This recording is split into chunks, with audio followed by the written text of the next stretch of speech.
Spare Wars.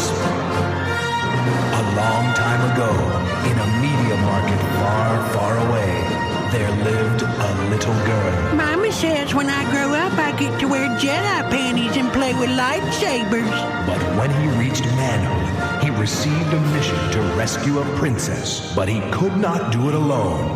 He had to have help. Help me, Galloway Kenobi. You're my only hope. Galloway Kenobi. Galloway Kenobi.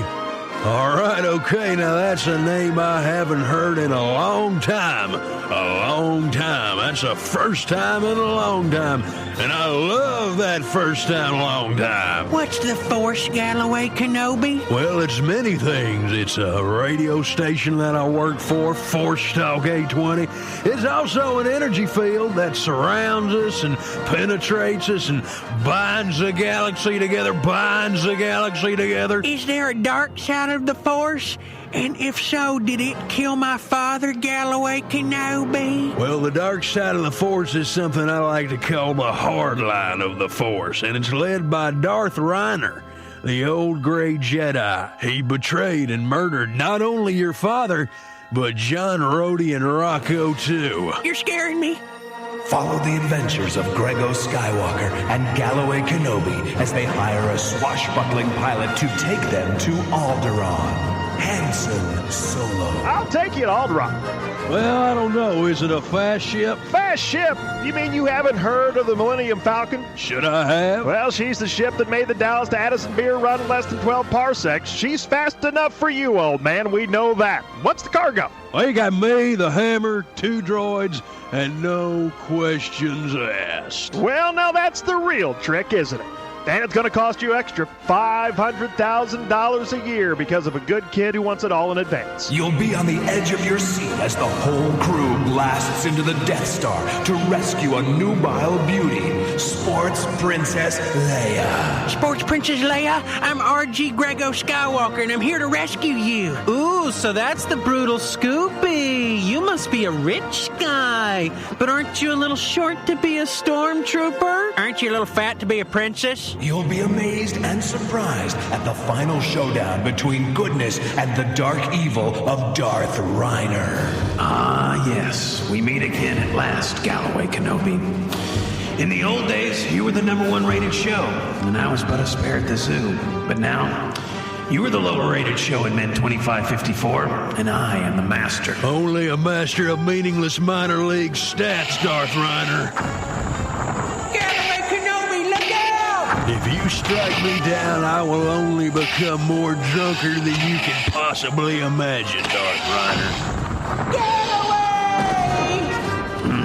Well, now, Grego Skywalker, come with me and learn the ways of the Hardline, and we can rule the galaxy together, or at least the next nearest ADI. But what about my father, Darth Rhyner? Sergeant R.G. Williams retired. You killed him. You killed my father. No, Grego. I am your father, and your way is through me and through the Hardline. I love you, Darth Rhynes. I love you. I love you too, Grego. But you're so old and close to dying, I'm afraid to love. Remove my helmet, Grego. I want to kiss you with my own lips. Absolutely. Yes, it's Spare Wars, the adventure of a lifetime. A film that will change your life. Peter Travers says Spare Wars is the biggest waste of time since rolling screenless. Siskel and Ebert says 1 thumbs up, 1 thumb's decaying. And Barry Horn says nothing as usual. It's Spare Wars, also starring Chris Arnold as Lando Arnold Christian. Yeah, me and Yoda and Sam Perkins go way back. And the magical, mystical Sweet as Georgie the Hutt. Black trim's not that bad. Yeah. Fake Ken Hitchcock as R2-D2. Deedle, Carbo and Keener organization. I'm going to shut down all the garbage compactors on the detention level. Deedle. And introducing Leon Simon as the droid fluent in over 6 billion forms of communication, C-3PO, including English. To be a droid, you gotta go against Jawas and Ewoks and Tauntauns and Banthas. That's a no-go, no-show. Utabatai Solo. Happy to be with it. You'll laugh, you'll cry, you'll leave after Junior Miller stinks up the theater. That is so ridiculous. It's Spare Wars. May the Force be with you. Sparing you to death at a theater near you.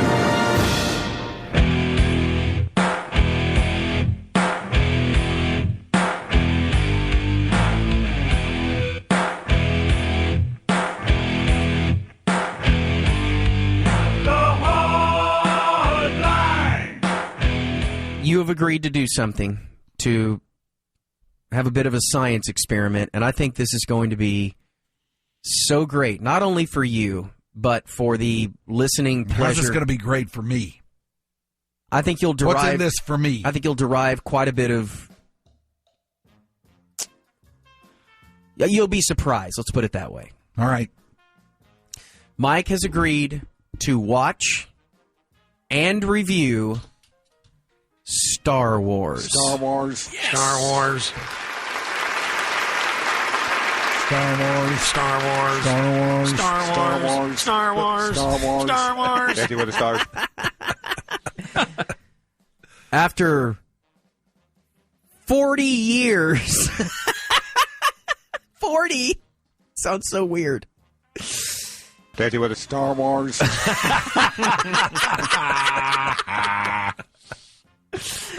Mike will sit down and watch Star Wars. If he can find the time. Okay, that was the funniest line of the meeting, is he's trying to kind of figure out a way out of it. He's got tonight, tomorrow, and Wednesday, and Thursday morning if he chooses. Yeah. To find the time. This is a man who lives alone, who has no dependents whatsoever, who has no pets, works who goes to 4 work hours a day, who goes to work at 2, tried to sell us on, I don't know if I'll have the time. He's got to find the time. This is a very busy week. Oh, God. It is. Name one thing that's going to take up time for you this week. What do you got going on? Yeah, let's go over your Palm Pilot agenda. Yeah, exactly. There's going to be Guys Night Out. Oh, we're done at 8. Keep fishing. No, I'll find the time. Oh, my God. It really was nothing. So you have to bring up your DVD tomorrow?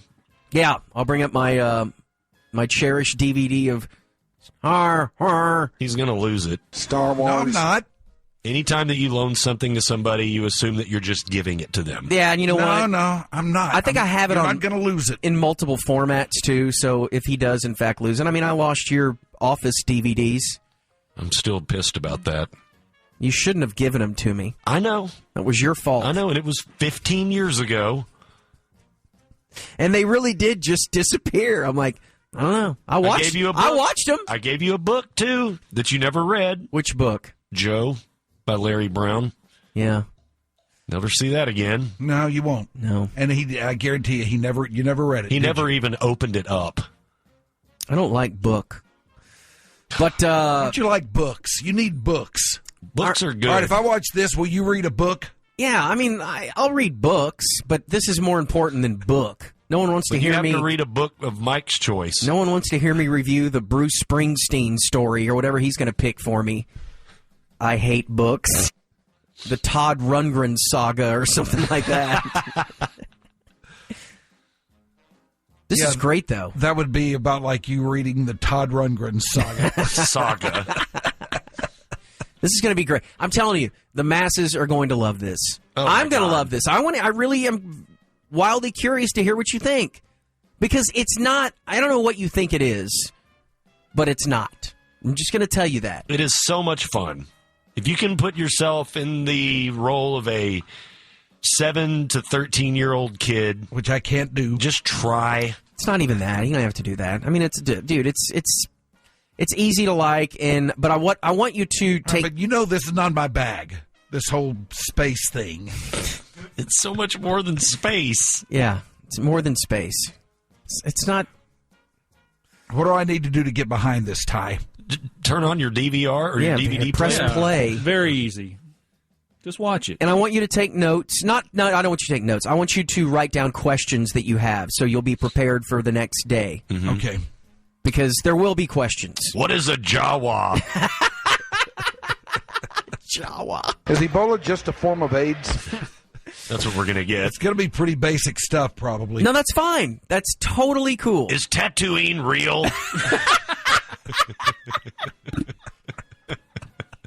What if that's his first question? I'm looking forward to all of the questions. Well, yeah, so that'll be Thursday. we're looking forward to. I'm sure it'll maybe take a couple of segments to completely dig into it. This is before we go to the Super Bowl, so this is yeah. We got to get this. We got to get this done. And you know what? Who knows? This may be the start of 9 magical movies for him. What if he loves it so much he can't wait to watch Empire? I know, when he shows up wearing like gear and stuff like that. That would be awesome. Well, we'll see what happens with it. I want a space blaster. Well, now the time has come, Michael, for you to review a movie that came out about 40 years ago. Mm-hmm. That little film has since grossed all the money in the world. And that little film has spawned a franchise that is untouchable in the world of cinema. Mm-hmm. And that is Star Wars. Star Wars. I knew this day would come. Boy, I didn't. I didn't either. I didn't think he would ever capitulate and watch this. Now, let's go back to 1977 and where you were in life and where you were concerning this thing, this little thing called Star Wars. I was aware of Star Wars, but number one, it wasn't my bag film-wise for sure. Right. My pop culture literacy at that time was about, I don't know, maybe 50% more than what it was in my dark period. I was aware of some things, but I don't know. I kind of stayed in my own traffic lane and didn't wander outside the bounds too much. See, I think, and Danny, see if you agree with this, I think he was at that age, 27, when it came out. That is the absolute, like, that is the worst age to be at when that movie came out, because 10 years younger at 17, you still could have gone and seen it.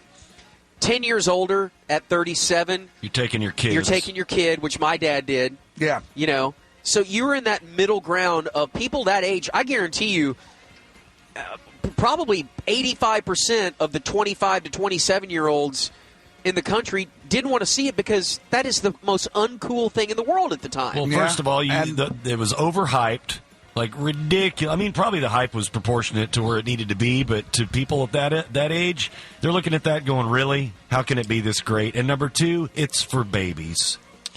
And I don't think I was alone. I think there were any number of my peers, my demographical peers at that time, who were right there with me on this. I mean, I watch them now, and if I don't watch these movies through a child's eye, they're stupid. See, I don't think that. Stupid? Well, it's just not stupid. Corby, if it weren't for the fact that I was 7, 8, 9, however years old when it came out, when I saw it, I don't think that if I saw the first one right now, I don't think I'd be just itching to see The Empire Strikes Back. But you know what, though? It's impossible to say that. It is, but it's just a gut feeling. That's not the kind of movie that I would. It's a movie for kids. It really is. Yeah. And I'll tell you right now, it's good. I had a lot of thoughts about this film as I was watching it, but I didn't really think it was stupid, you know? Okay, well, let's start then. Let's start the process. What you knew enough. I mean, you were aware of who was in it. You were aware of Darth Vader. You were aware of Han Solo and Chewbacca. You'd heard these names before. I'd heard those names, and I'd heard, as I found out as I was watching the film, just all manner of phrases and things from that film that have made their way into pop culture vernacular. Like, may the Force be with you. Yeah, right? Like that, and so much more. Grab him by the... Not that. All right, so let's... I don't recall hearing that in there, but maybe I did. Let me hear your general overview before we start getting into specific ticks. Just what I thought of the film in general? Yes. It was okay. It was okay. I was not blown away by it. There was some parts of it that I found to be rather mundane, and I had a real hard time fitting everything together as to who was what to whom and everything at the start. But by the time I was done with it, it had come together pretty well, and I kind of got how it all fit and everything. You weren't confused on who was good and who was evil. That was pretty evident. I was confused on the whole thing for probably about the first 45 minutes. Were you really? Yeah. So you didn't understand that Luke was a kid living with his aunt and uncle in a desert? Yeah, what are you doing here? But that was so disjointed from everything else, you know. And that's the beginning of the story. What? Right? That's kind of the beginning of the story. Well, yeah, I know it's kind of the beginning of the story, but soon they veer away from that and they come back to it, right? Well, I mean, his parents die. Or his aunt and uncle. Our aunt and uncle die, and after he goes, off on a land speeder, and then you have this mysterious kid, which there's something special about him, and it's really his journey to find his place in the universe, which he is the chosen one, essentially. And it's kind of a happy accident that he's even involved in it at all, right? Kind of, yeah. Right. Did you understand the Obi-Wan Kenobi? I loved Obi-Wan Kenobi. He was my favorite part of the whole thing. Why? I don't know. I just liked surly him. old man. I just liked him. There was something very cool about Sir Alec Guinness, even back then, as a kid. I really wasn't into the older dudes, but he just had this presence about him, and you knew that he was incredibly special in the grand scheme of things. It was a gentle power. Yes. Maybe because I'm watching it at this stage of life, but for whatever reason, I really got my head around him. I was really into him. And I was sorry that he met his unfortunate demise in this thing. It was sad, wasn't it? Yeah, it was. Yes. It was. Damn right it was sad. Am I getting this right so far? Oh, yeah, you are. What did you think of Darth Vader? As far as being an evil, son of a bitch, iconic bad guy in film. I thought he would be scarier and worse than he seemed. I mean, I was for all I've heard of him and for people who have been compared to him, outside of that movie and just in pop culture over the years, like they'll say so-and-so is the Darth Vader of such and such, Right. Mm-hmm. For all of that, I expected him to be a lot worse than he seemed. You didn't find him to be particularly fearsome? No, not really. I mean, just the fact that he would just kind of point at someone and they'd start choking. Rip their throat out, essentially. I was expecting worse. He wasn't an imposing, intimidating figure to you? And that somewhat. I was just expecting more so. Did you enjoy the voice of James Earl Jones? I always enjoy the voice of James Earl Jones. Who cannot? The funny thing is that, which I know you didn't know this, but that was a late addition. Darth Vader was originally this British guy who kind of talked like this. Right, Ty? Yeah, David Prowse, the guy that was in it, the big hunky dude, he voiced all of that, and then they went back later and they listened to it, and there's no way it would have worked with his voice. I can tell you one thing: you better have this Death Star up and running soon. I mean, it was terrible. I mean, and the thing is, you look at it from different eyes or ears because you know what the voice is like. But if they would have gone with that, man, you needed that voice of God, James Earl Jones, to pull that off. Yeah, definitely. Han Solo and Harrison Ford. He was about like I thought he would be. Again, that's a name that I'd heard, and I wasn't sure how all of this fit together and everything. You know what he is? He's a bounty hunter. Okay? Yeah. And a smuggler. Yes, thank you. And no, he's not a bounty hunter. He's a smuggler. I don't know why I said that. He's a smuggler, and so, yeah, that was his job, was to help Luke. Bounty hunters are looking for him. Yes. Because he owes people money. Right. Yeah. But, yeah, that was his gig, was to help those folks out. But he was kind of clearly a snake oil salesman. And oh, yeah. Yeah, he was a player. Yeah, for sure. Was that Harrison Ford's first film? No.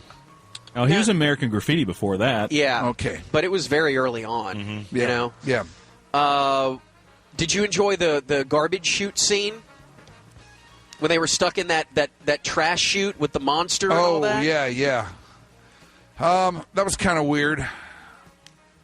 I still hadn't put a lot of stuff together on this at that time, and I didn't see how it fit in with everything else, and I'm still not sure I totally get that. Well, they were getting the princess. I mean, they were, trying to get her out of there, and the only way to do it was he shot a hole into that garbage chute, and away they went. It's the trash compactor. Yeah, because the stormtroopers were getting ready to kill him, and then they went in there, and that thing started to compact, and then they had the monster in there as well. Mm-hmm. And they're sitting there screaming at 3PO to fix the damn thing. R2 is trying to shut it down. Fix this, Rich. Let's take a break. I want to find out what he thought of ancillary figures like droids and Wookiees and the ilk. Okay. Is that cool? All right. More Star Wars talk on the way. All right. As you progress, we're reviewing Star Wars. Mike saw Star Wars for the very first time in his life. And thank you for doing that, by the way. I know that was something that you never thought you'd do a couple years ago, but I thought it'd be fun for everybody, especially me and Danny and Ty. But as you made your way through, did you start to pick up on the Force and what the Force is? Force. Yeah, I did. Another thing that I picked up on as the movie progressed was the inherent charm of the thing. I mean, there's just some vibe about the film that is a really good vibe. Yeah. And I picked up on that. Another thing that I picked up on and just went back to repeatedly as I was watching it was the long ago ticket bit Spare Wars. God. That kept running through my mind, and I heard lines in the film that were in that I didn't know were actual lines in the film at the time. I can't, when that thing came out, whenever Gordon put that together back in 1995 or something, how did you even find it funny? I don't know that I did then. Okay. I mean, it was just Gordon doing a lot of imitations, and Gordon doing imitations is generally funny anyway. Yeah. But as far as, where it all came from, I didn't really know that, but there were numerous lines that I remember from Spare Wars that just jumped out at me right away when I heard them in the film. Spare Wars. Like, what was it? Help me, Obi-Wan Galloway. You're my only... Yeah, that was Galloway Kenobi. Galloway Kenobi. Darth Rhyner. God. Man, I would love to hear that again. We've got it now. Somewhere. Did you find Carrie Fisher pretty foxy? Yeah, I would find her foxier later on in her life, but definitely. Well, if you somehow can manage to make it through the next couple, you'll find her a lot more attractive. But of course, all I could think of was the whole time was Harrison Ford's nailing that. Yeah, I haven't seen it since that story came out. What did you think of the comic relief droids? C-3PO and R2-D2, names that you've heard your whole life. Yeah. And now you get to meet them in person. I don't know. I found them kind of annoying. I mean, C-3PO is definitely a British... He's supposed to be annoying. A British ninny. Yeah. I found both of them kind of annoying and not terribly germane to what was happening in the film. But I mean, although that R2-D2 did have all of the plans to the Death Star on his hard drive, I would consider that a pretty important component. He saved their ass. He saved their ass so many times. Yeah. Not only in the garbage chute, but also with activating the hyperdrive on the Millennium Falcon. Yeah, but I was so annoyed by him that I really couldn't get around that. What about Chewbacca? Yeah. Same for him. What? I thought he was pretty annoying, too. Are you effing out of your mind? No, I'm not effing out of my mind. He didn't like Chewbacca. That's fine. Yeah. I've never heard anyone say that they mad Chewbacca for the first time at the age of 66. But it may be that Chewbacca Mom has tilted me on him. Oh Christ, I forgot about that. Did you enjoy the cantina scene? When they went to the bar. I did. The Star Wars bar. Yeah. Okay, I know it's impossible. It's impossible to put yourself in this mindset, but was there at any point, maybe from the beginning of the movie, that you realized or thought to yourself, how in the F did they do this in 1977? How did they make this? I mean, think about it. That's 40 years ago, those effects. And they still I think they still hold up. They hold up. You think? To me, they do. Yeah. They look real. It's stunning. I thought they looked rather arcane myself, but I can see where in 1977 that this was quite the technical achievement. And the music, is stuff that, you've heard forever. Right. And there was a lot of that I didn't realize was from Star Wars. Yeah.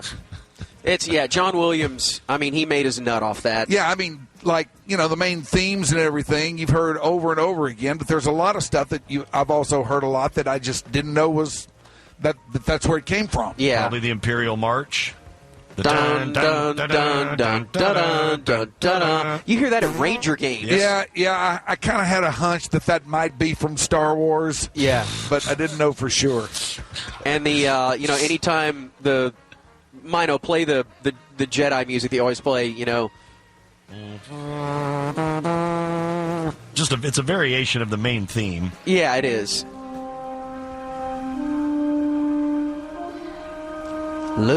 Luke, use the Force, Luke. That's... Yeah. But I wanted to go to Dodgy Station to pick up some power converters. Help me, Galloway Kenobi. You're my only hope. Galloway Kenobi. All right, okay, now that's a name I haven't heard in a long time. That's the first time in a long time. God. What a ridiculous bit. That was a great bit. Okay. Especially now that I kind of get it. Did you understand what they were trying to do? The rebels, the good guys, what the ultimate objective was. Once they all got in there, they had the plans to the Death Star, like what they were doing.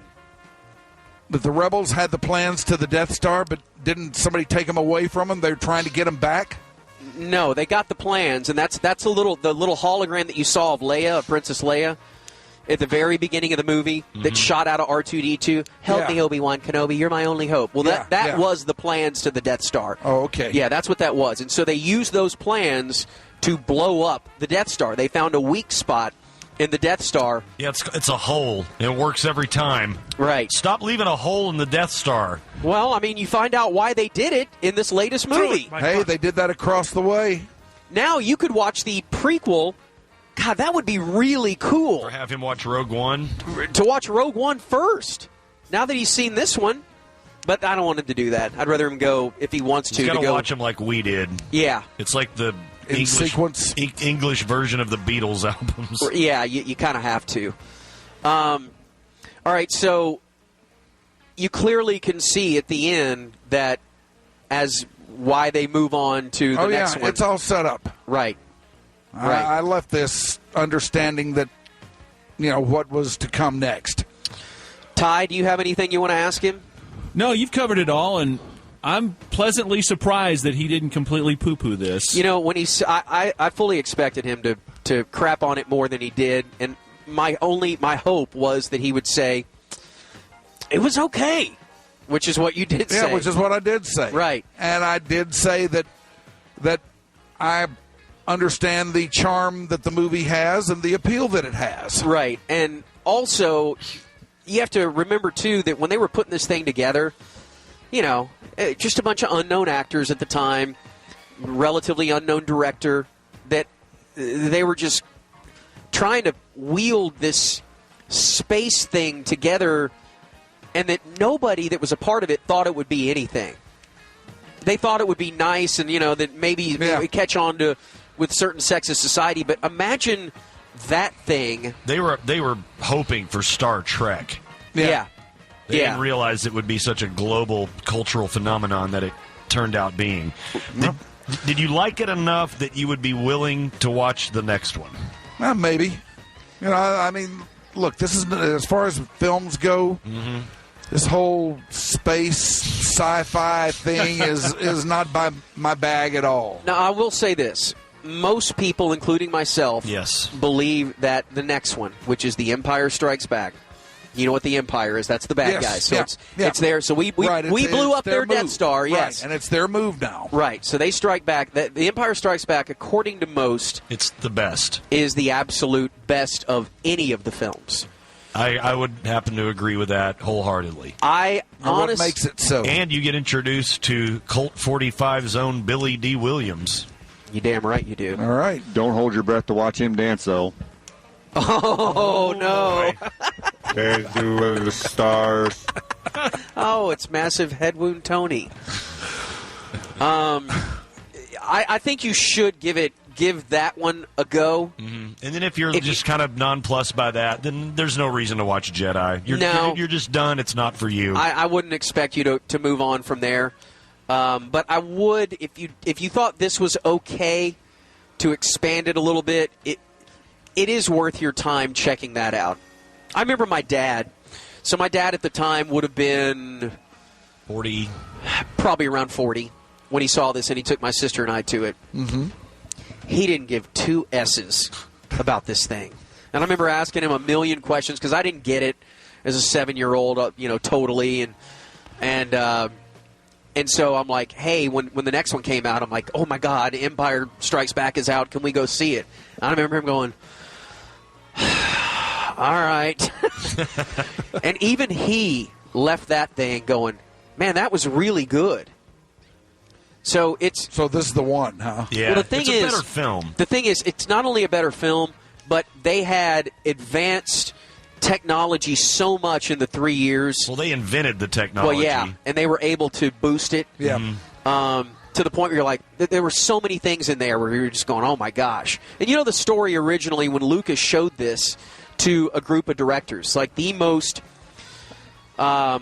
critically acclaimed directors in Hollywood, he had a personal screening of Star Wars for this group of people. So like 15 guys in the room. It was like Spielberg, and I think Francis Ford Coppola was there. Yes, yeah. So he finishes the film, and before it's released, he gets these guys over there and shows it to them. Because he wants to know what they think of it. I bet Brian De Palma was there. Probably. Scorsese was in there. And so, as the legend goes, the very first scene of the movie, which is after the scroll, the text, there is this giant ship that crosses from one point of the screen all the way to the other. That everyone's turning around looking at each other, and it is such shock and awe and amazement that somebody could pull off something like that and make it look so real that they were so blown away, but at the same time, they were like, oh my God. He just changed everything. What do we do now? Right. And it was back to the drawing board, just not that they were going to do, space movies and all that, but they had reinvented the wheel. Yeah. The Lucas IMG and all that, they had reinvented the wheel, and they felt insecure about everything. But I'm glad you saw it. Thank you for doing that. Maybe in a couple weeks, After the Super Bowl? Yeah, after the Super Bowl, you can check out the next one, see All what right. you think. And the thing is, there's a lot more. Would you say there's a lot more action in the second one, too? There's a lot of. The story really, really unfolds. Yeah, it does. And the connections start to be made that are going to probably surprise you. Okay. We'll see if we can get that up and fly and see what happens with it. All right.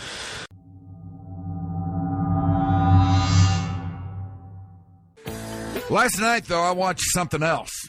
Actually, the previous 2 nights, I watched something else. Man, he watched it. He liked it so much, he watched it twice. That's not entirely true. Oh, well, why did you watch it twice?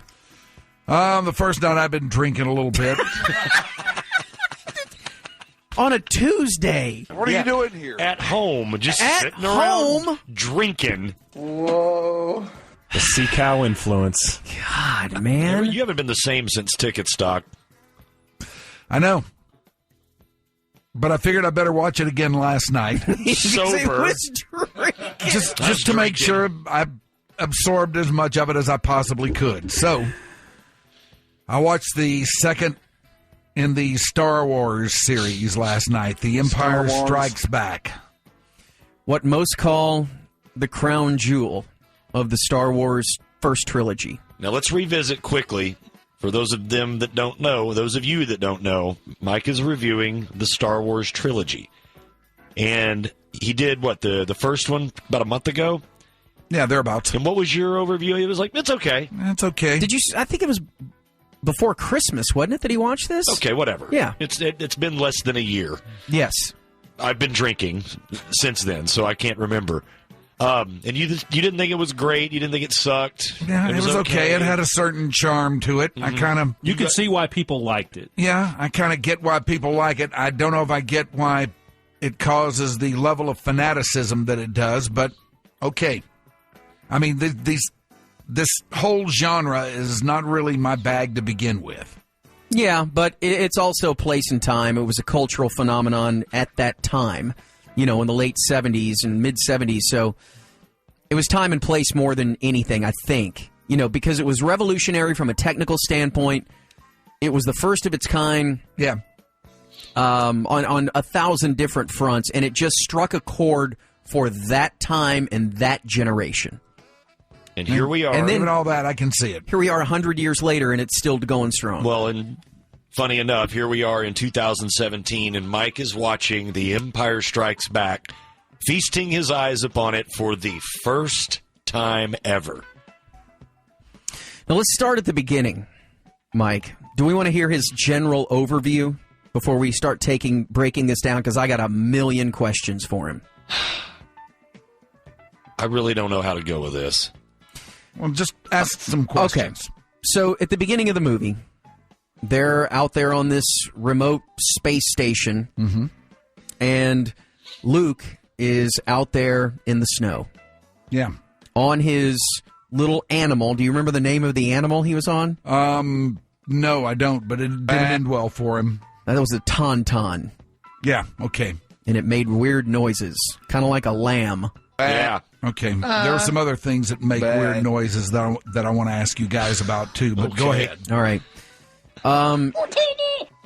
Did you find that scene of Han Solo, Harrison Ford, going out in the middle of the night to go look for his friend, and the subsequent rescue, which, was bisected by him fighting off the snowman using the Force, or whatever that thing was? Mm-hmm. The Wampa. Thank you, Ty, the Wampa. Did you find all that to be a really cool beginning of the movie? Yeah, it was a pretty good start for it. Yeah. I thought. Did you like how he had to open up the tauntaun so Luke could stay warm in its guts? Yes.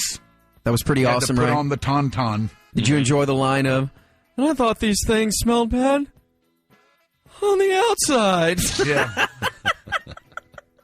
That one stood out.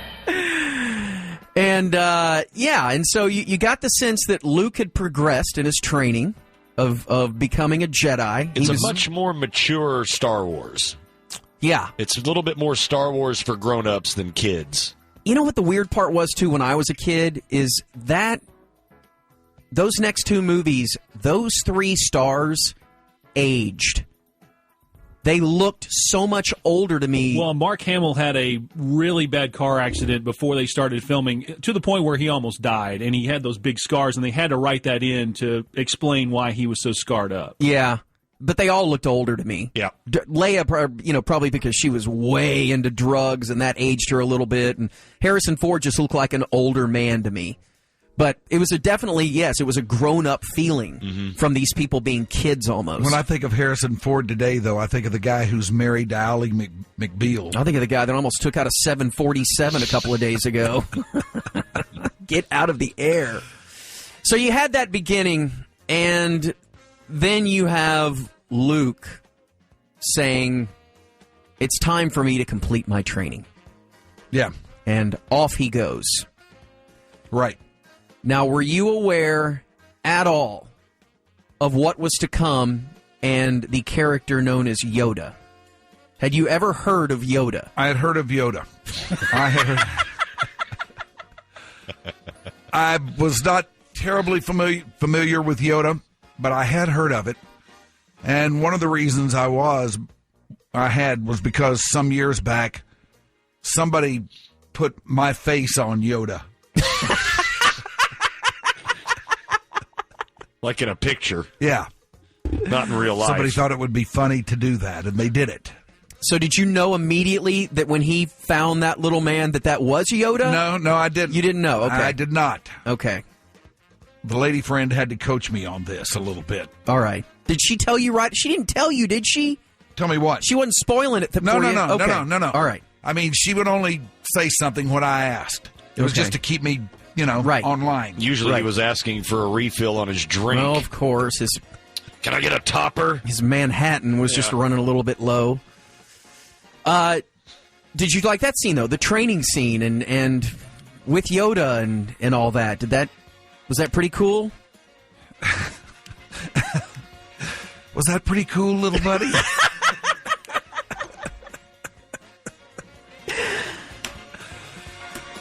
Yeah, it was. It was. Let me just insert a couple of general thoughts about this. Okay. Number one, they really ramped the game up a little bit on their special effects. No doubt. They learned so much. For sure. After that first episode, and they waited, what was it, 3 years, Ty? Yeah, 3 years. The technology that they invented. Yeah. This was all their own doing. Yeah. You could tell from 1 to 2. They had taken a pretty big step forward there. Right. And anyway, all right, let's just question me further here. Okay. So did that scene at the end of his training when Yoda told him to go into the cave and face his fears? He had to face whatever his darkest fears was. When I was a kid, nothing scared me more than him encountering Darth Vader in there. And it's hard for me to, look back at that now because I've seen it so many times. But I thought that scene because I thought it was him as a kid. Did you guys not think that when you were a kid? Yeah. Yeah, you're like, oh my God, no, not here. But all right, let me say something about Darth Vader. Okay. Go ahead. This is amazing. Did you ever think you would hear those words? No. Hell this no. Is such a great day. He really wasn't as terrible and fearsome as I imagined he would be. But was he more fearsome in this one than he was in the first one? Because I know you kind of thought of him as kind of like, in A New Hope. Only slightly. Okay. I mean, you hear so much about him in that way that I thought he'd be a real unreasonable, hard-ass meanie, but he is. He's the worst guy ever. He doesn't come off that bad to me. He feels a kindred spirit in Darth Vader. Yes. Kind of a good guy. Yeah. Would like to go drinking with him sometime. Whoa. But he hadn't completed his training, and he leaves because he knows that his friends are in danger, and he senses that, and it's time for him to get the hell out of there. And he's warned that don't do this, man. Don't cut this ass short. Ready. No, right. You were not ready yet. Right. And he felt that he was as ready as he was going to be. Did you find the constant back and forth with a dead person and Obi-Wan Kenobi a little bit weird?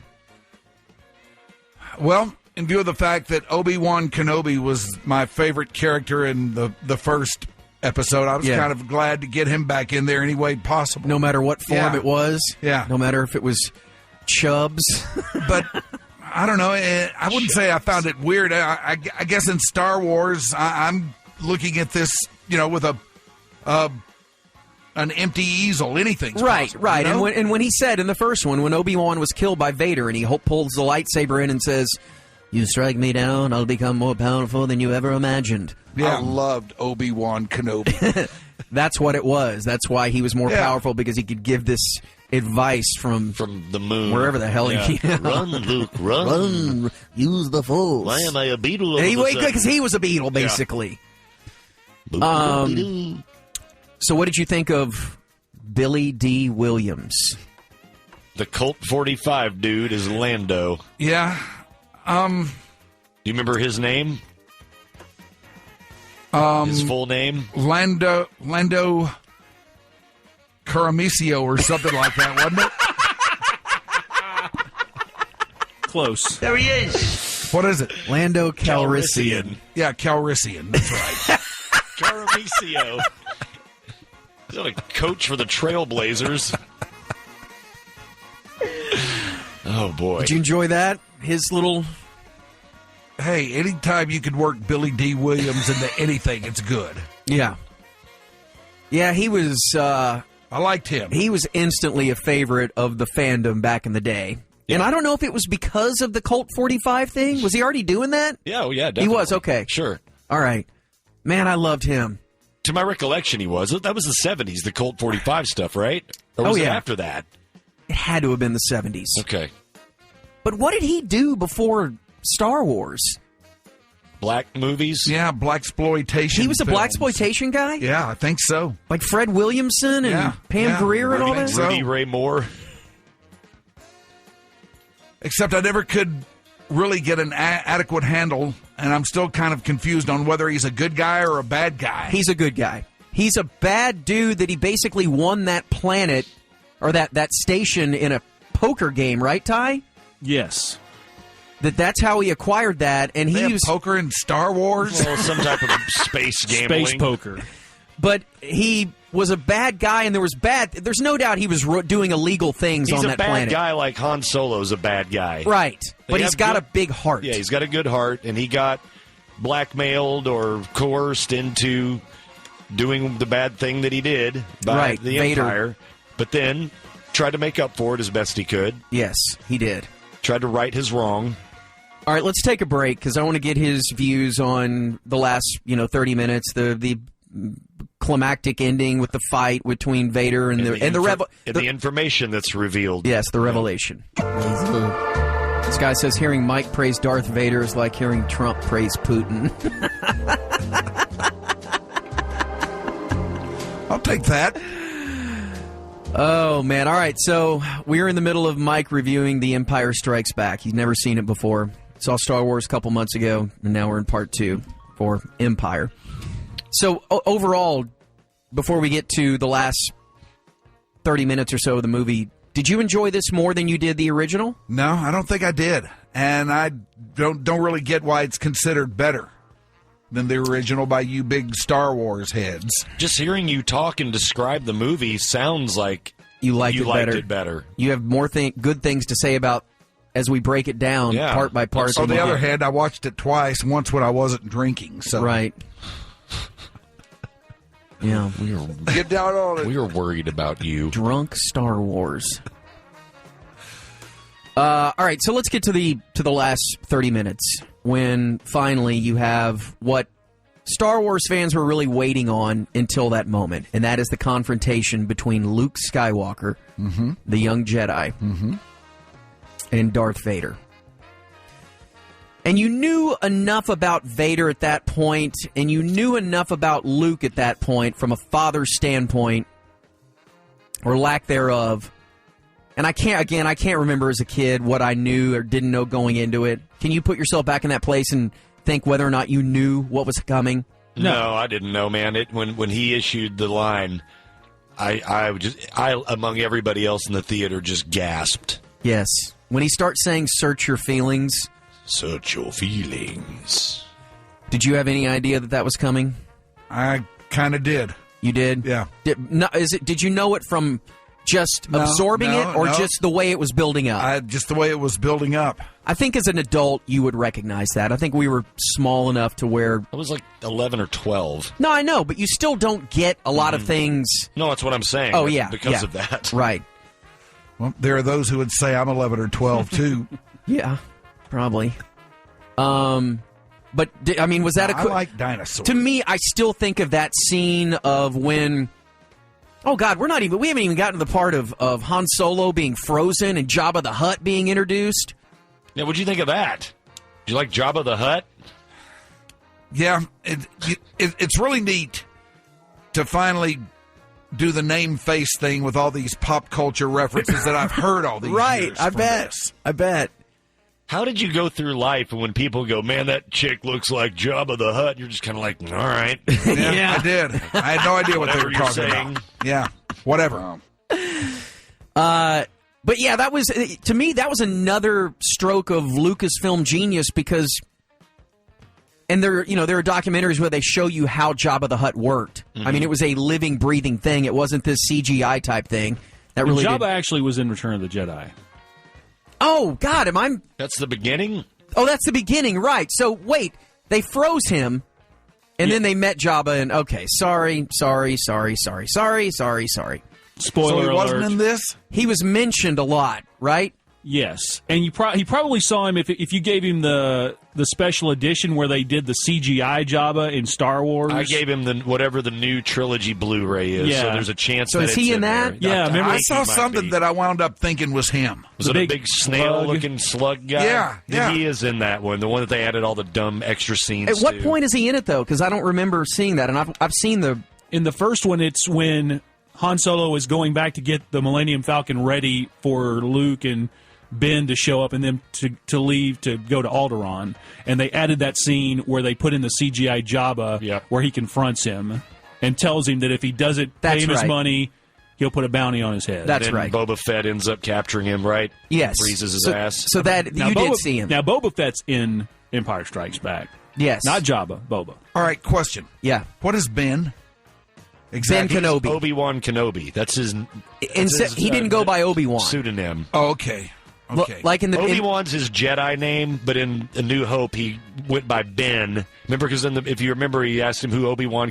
Obi-Wan, that's a name I haven't heard in years. Yeah, he went by Ben. It's the same person. It's Alec Guinness. Okay. Yeah, and Luke called him Ben. Yeah. Okay. Yes. All right. So who's Ben? That's awesome.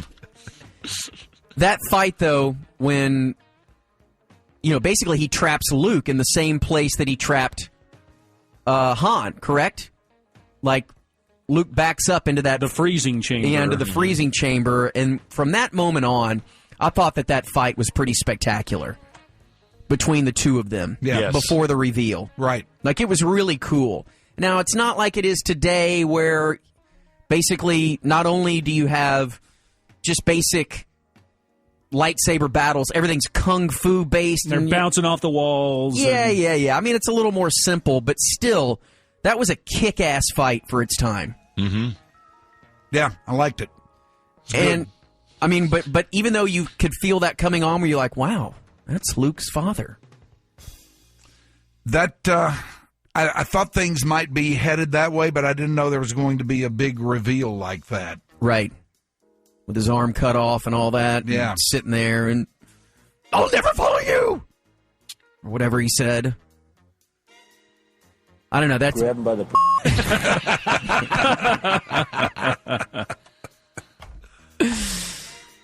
I don't know. On the whole, I didn't... There was something that the first one had that I don't think this had quite as much. I think it was just the charm and innocence of the whole thing, because, like, when it first came out, if I understand things right, they had no idea that this was going to take on the zero significance that it did, right? I mean, they had plans for more movies, but they didn't think it was going to take on the cultural significance that it did. Mm-hmm. Their hope was that, I don't know, there's just kind of I guess, an innocence, if you will, in the first one that I didn't pick up on so much this time around. And I'll bet it gets harder and harder to recapture that as the series goes on. That's the way it usually is with this stuff. It's got a darker, more serious tone to it. Yeah. Yeah, that's why a lot of people like it more, I think. It definitely had that. It's because it's the middle act, and they were building to something, and you didn't get the payoff you got in Star Wars, where you had the Death Star blowing up. And I don't know about you, when I was a little kid and the movie's over and you're like, what?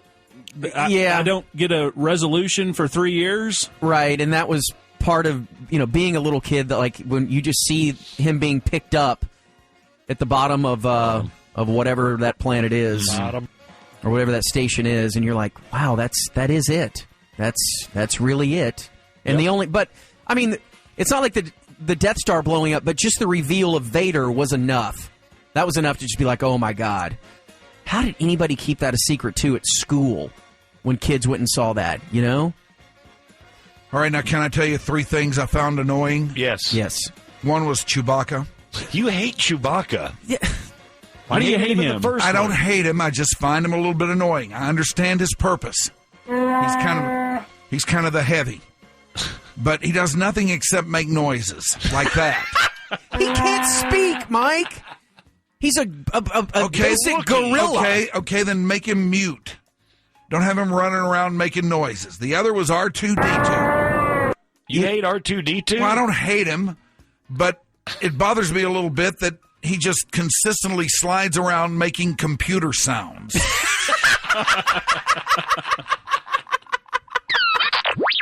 And can you believe an actor got paid to sit in that thing and turn the head? That was... Guy got there's a human being in there. To slide around and make computer sounds. Yeah. Computer noises? Sounds, yeah. That's his main function. But you desperately need him. He is so important to the story. What purpose does he serve? What's he doing for anybody?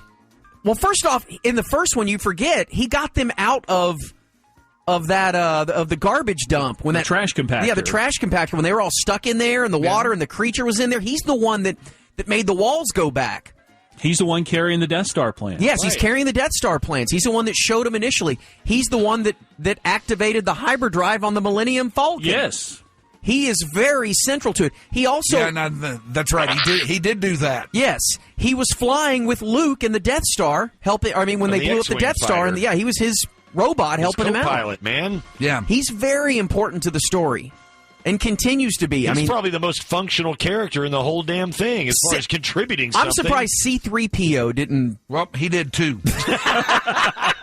Yeah, hold on. Was that the third thing? That's the third thing. Chewbacca, R2D. You don't like non-humans in this thing, right?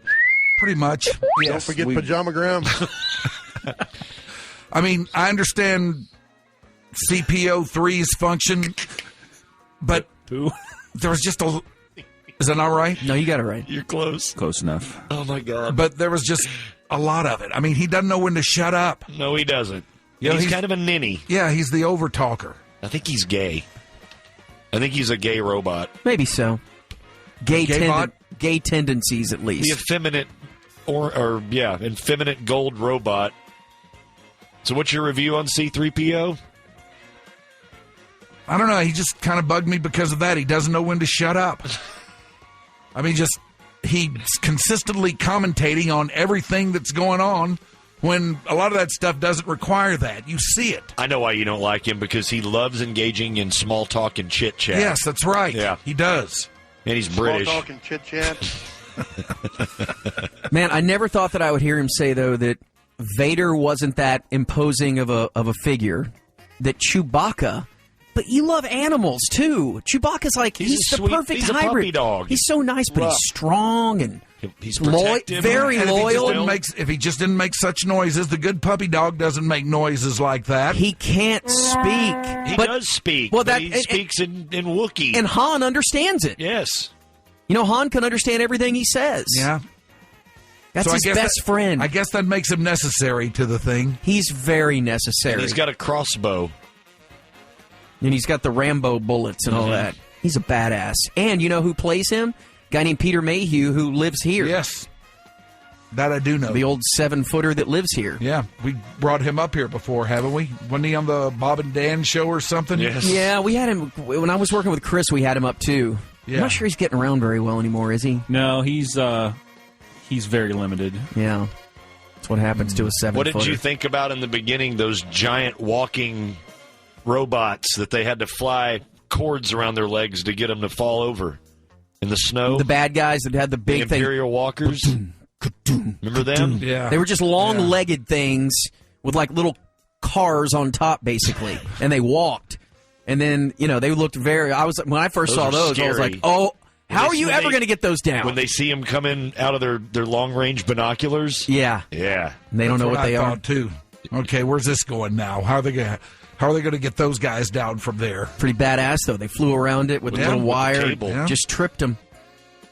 Simple physics. So, a scale to 1 to 10, Empire Strikes Back. Yeah. I don't know. I'd give it a B+. No, I think Here we go. I think I just give it a B. Okay. No, I'll give it a B+. All right, so let's just say before the Campound in May, you can watch Return of the Jedi. And then you'll be done. You can be done. We're not going to ask you to start this new mess. Although, no, not the other three, but Screw like those. But maybe Force Awakens at some point. Force Awakens and Rogue One. Mm-hmm. Force. All right. Good job, Mike. More Star Wars. Good job. A couple months ago, we had you, the only man that I know that has never seen any of the Star Wars movie, start the original trilogy. And so you reviewed Episode 4, A New Hope, which was the first one. Why did they do that? Why do they make things so confusing? It's not that confusing. Yeah, I know. That was Episode 4. See? We've been over this. Confusing, right? Even though it's the first, it's Episode 4. Then you review The Empire Strikes Back, and now it is time, Michael, for you to review Return of the Jedi. Star Wars. Yes. Where we find the gang trying to save our hero, Han Solo, from the evil Jabba the Hutt. And from there, onward we go. Yes. So the floor is yours. As is the case with the other two, I went into this with as much an open mind as I could possibly have, given my previous strong prejudices against this entire thing. You can leave it up. So I tried to go in with an open mind and a willing heart. And I came away thinking, should I just tell you what I thought about it right up top here? Let me guess. Let's go, man. My guess is it's okay. That's my guess of what your review is. I'm not going to guess. My guess is... Or your review? My review is... It's okay. But I liked it better than the other two. You did? I did. Really? Yeah. That's a first. That's usually the worst out of the three for most people. Yeah, what about this one did you like better than the other two? Well, for one thing, I guess because I had a little bit of background in it, it was much, much easier to keep tabs on who everybody was and what was going on. Like you were aware of who Weird Bear was? What are you doing here? Weird Bear? Yeah. You know who Larry Skywalker is now? Yeah, I know who Larry Skywalker is, and I kind of have a little bit better sense of how it all fits together. What? Are you laughing? The weird placement of that, what are you doing here? What are you doing here? And I have a little bit better sense of how it all fits together, and the whole thing just was I could process it in a far more linear fashion than I could either of the other two. Yeah, right. That makes sense totally. All right, so let's start from the beginning. Because as I said, this was about trying, in the beginning at least, trying to save Han Solo from Jabba the Hutt. Yeah. Now, I can't remember which version of Empire I gave you, because, Ty, in the updated Empire, didn't they show Jabba? Yes. Like the ones that Lucas redid? No, they showed him in the updated versions of A New Hope. Oh, okay. Not in Empire. Okay. So this was probably your first time you've seen that blob of a thing, right? Right. There are a good number of blobs of things in this one. Yeah. So did you like the scene where they actually save him, where Leia's all dressed up and very little? Yes. How'd old Carrie Fisher look to you? She ran around in that outfit a good bit in this thing. Can you understand now why boys of our age gravitated toward her? That were about 12 when that thing came out? Right? We were about 12, 13?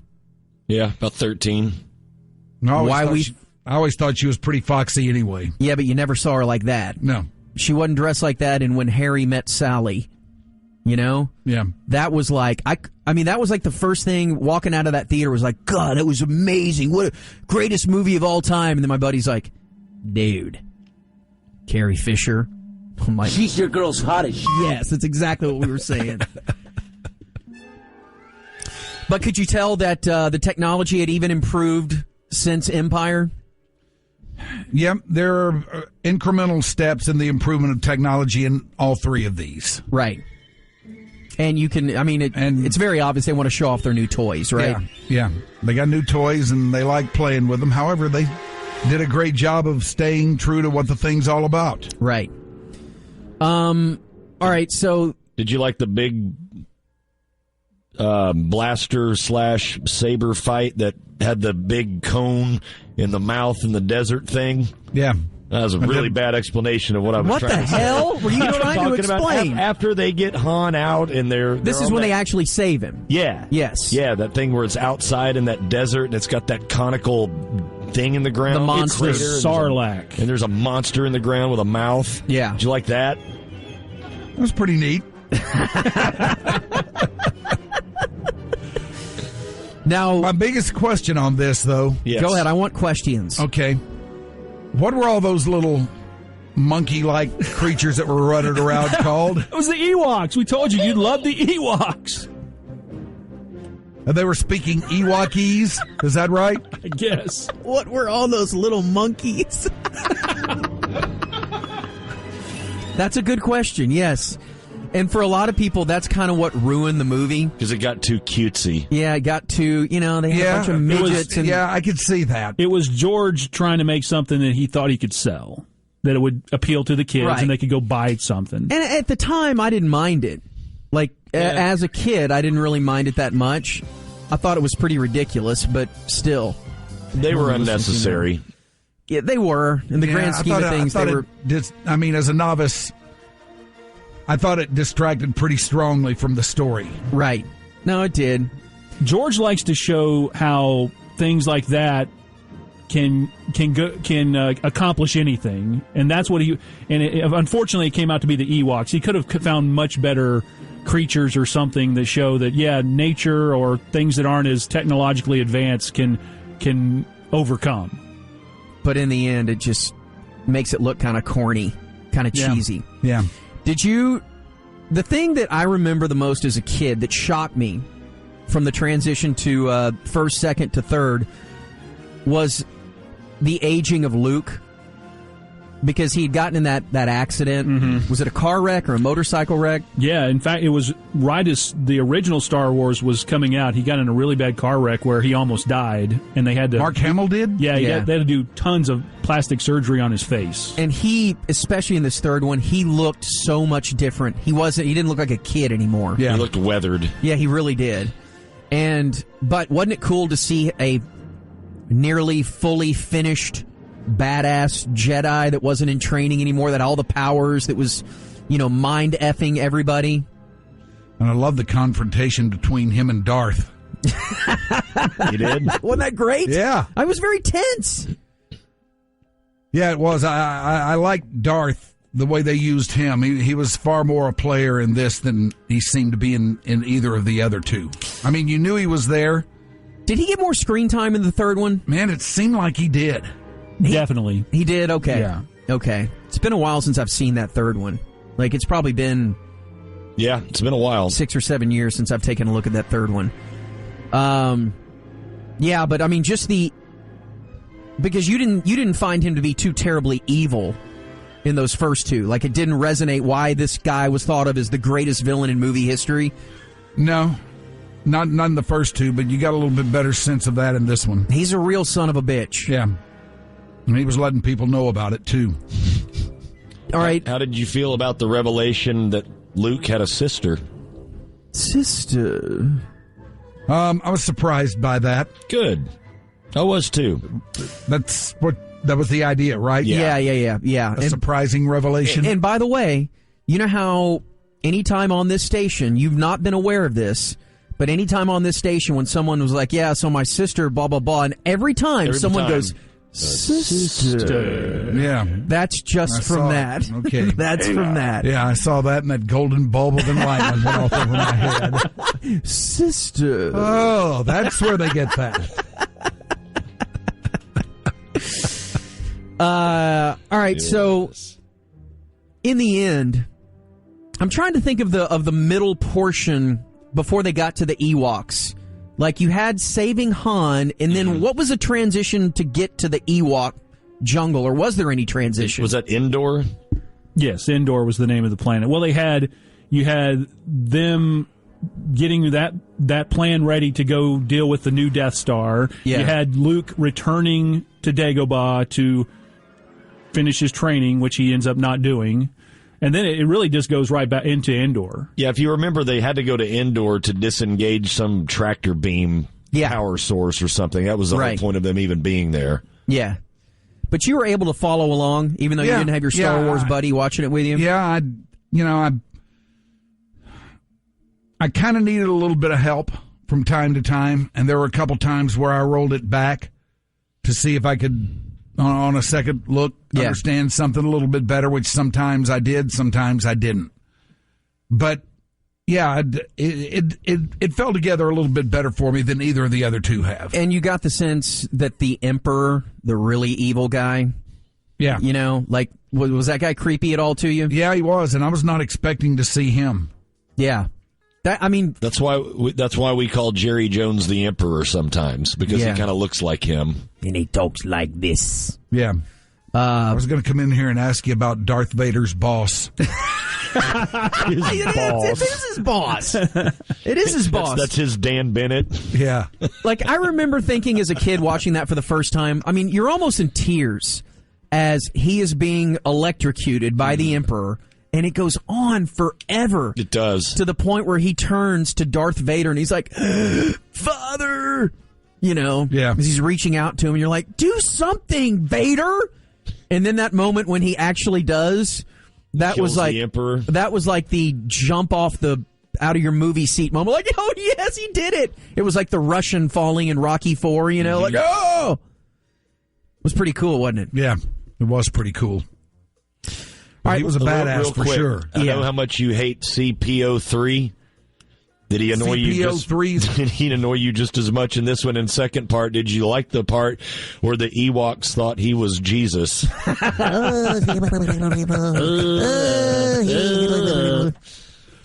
All right, we'll answer both of those questions on the other side here. 5:31 on the ticket. All right, so we're in the middle of reviewing the final installment of the original Star Wars trilogy, Return of the Jedi, or at least Mike is. Now he has completed his mission of seeing all three. I don't know if we're going to get him to see Force Awakens or Rogue One.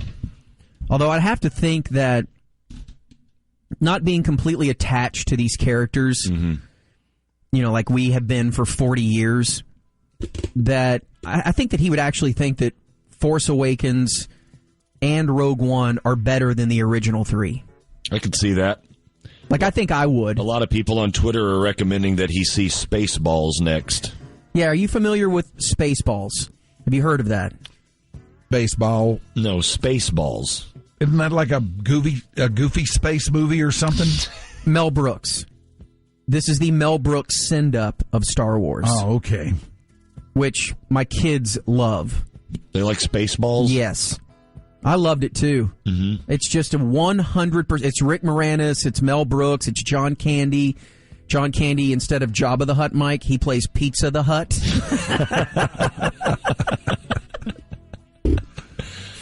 It's a pretty good bit. And in Rick Moranis' character named Helmet? Darth Helmet. Dark Helmet. Dark Helmet, yeah. Because he wears this giant, oversized Vader helmet. It's so big. Yeah. All right, so we were talking about the droids. Yeah. Did the droids annoy you? CP-30 and M2X. Yeah, those are droids. Just short for android, of course. Yeah, CP-30 kind of does. Still? C-3PO. Yeah. He still does. And R2-D2 glides around and makes computer noises. It's hard to see how he's adding that much to the conversation, yet he seems to be on top of everything, and he seems to have all the answers for everybody. He is so central to the story. He seems to have all the answers, man. He glides around and makes computer noises, but seems to be on top of things and have all of the answers. Like, for everybody. C-3PO, look, everybody thought he was annoying, but yet at the same time, like this cute little side project or whatever. Right. But R2-D2 is central to the entire story. In every movie, he gets stuff done. Yeah. You know? Yeah. I'm a little bit more in tune with his function and the way he plays, the role he plays and everything now. You know what, like the goofiest thing ever, and I was right there with him, but when they, did Force Awakens, which came out a couple of years ago, and I believe those were the first, they showed R2, didn't they, before they showed any central character? In Force Awakens? Yeah. Maybe not. Well, I just remember, like, whenever they put R2-D2 on screen, that people were just like, oh, yeah, he's back. Like you cheer for these little robots. It's very over the top. All right, can you see, though, now why people... I know it's really hard to sit there and think of it in these terms, but can you understand now why all of the world freaked out over these 3 movies? Yeah, I can. I said that after I saw the first one. I get the appeal. It is not my bag by any means, and I don't feel like I'm better off having seen any of these 3 than I was before, but I do get the appeal. I do get that there is some quality these movies have that endears them to everybody, and okay, I get it. And when they originally came out, you were, what, 20-something? Mid-20s? What was the first year? 77? Yeah, so you were like 27? Yes, 26, 27, something like that. There was nothing that could have gotten you into that theater? No.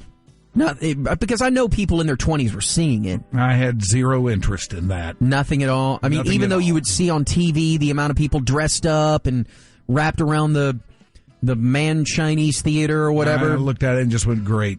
You guys go do your thing. Just nothing. Didn't move the needle at all. Didn't move the needle at all. And even when, and I guess, looking back at it, that is the one age, probably, that stayed away from the theater more than any other.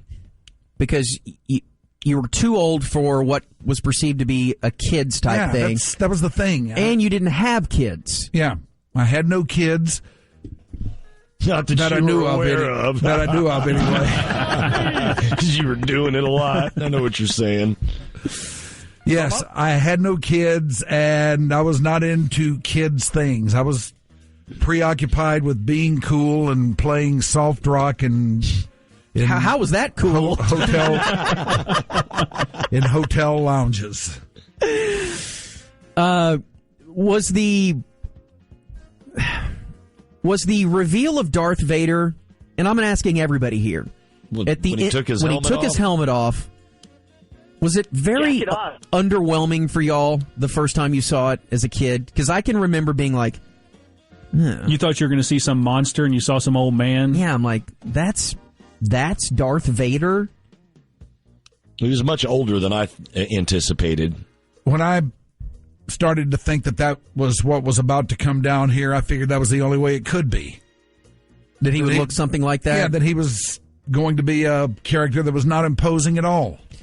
I don't know. I mean, I didn't want him... It is the irony of the whole thing, that he is a brittle, broken down old man that can only survive because of the apparatus that he's embodied in. But he could still fight. Yeah. Well, I guess the Force maybe... Force helps everything. Who was that actor? David Prowse, right? No, they got some other British actor. David Prowse was the guy that was always the guy that did all the lines and everything. But for that scene, they got some British actor that he died a few years ago, and that was the only time he ever had anything to do with Star Wars. They just picked some guy. Just for his face. Who was the actor who played Darth Vader's boss? Ian McDiarmid. And the funny thing is, when he in that Return of the Jedi, when you first see him, we're older than him. When he played it was like 42. They made him to look so old. Really? He's only now like 70 years old. That's amazing. Wow, no way. That's Never amazing. knew that, man. Some old... This came out what year? It's 82, 3? 83. Yeah, so it was like 77, 80, 83. So there were three-year windows in between. Okay. And just the anticipation of, you would hear through the grapevine that, you know what, I think they're gonna release this in like a year.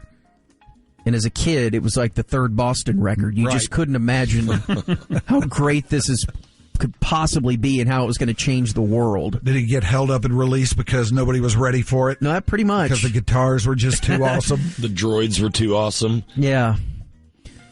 Well, thank you for doing this because it does provide... I feel like... I feel like a chapter's closed in our relationship. Yeah, because we wanted you to do this for so long, and you just wouldn't give in and wouldn't budge and all that, and especially now that all these other Star Wars movies are coming out, and here we are in the 40th year of this is right in the month of the anniversary of the original release. I think it's perfect timing, and I really do think that he would really like The Force Awakens. I've got it. Do you own it? Yeah. On DVD or like Apple? On Blu-ray. Oh, kick-ass. Blu-ray, wow. That's a game changer. Yeah. Has your old lady seen the new ones? I'm sure she has. Was she a fan? Yeah. Back in the day? Oh, yeah. She was a fan back in the day. Did she laugh her ass off watching this with you? She's not my old lady. God. How arcane is that? How 70s is that? You're the one that calls girls some broads. Yes. And how 20s is that? There's a difference between somebody's old lady and some old broad. Madam, sweetie, sugar, sweetheart, bitch. You're telling me that in the last 5 or 6 years you've never said this is his old lady? No. I've never said that. What do you say? Girlfriend, lady friend, whatever. You're not Special that nice. Lady friend. Whore. Just to be clear that I got this right, I just tweeted out the quote of the day. R2-D2 just slides around and makes computer noises, but seems to be on top of things and has all the answers. Mike Rhyner. Yeah. You got that right. Love it. May have paraphrased here and there, but that's the gist. Idea is put across. Okay.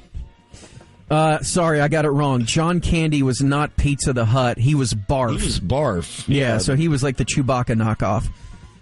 Right? That was a Chewie knockoff? Yes, he was Weird Bear. Who was Pizza the Hut then? I don't know who Pizza the Hut. I think Dom DeLuise did the voice for Pizza the Hut. That may be right. Yeah. God, Ty is so up on all this stuff. Yeah. Useless information. Man, you really are into this, aren't you? Hell yeah. I mean, you got the tattoos to prove it. Yeah, I do. All right. Any further questions here? Nope. The end. Good stuff.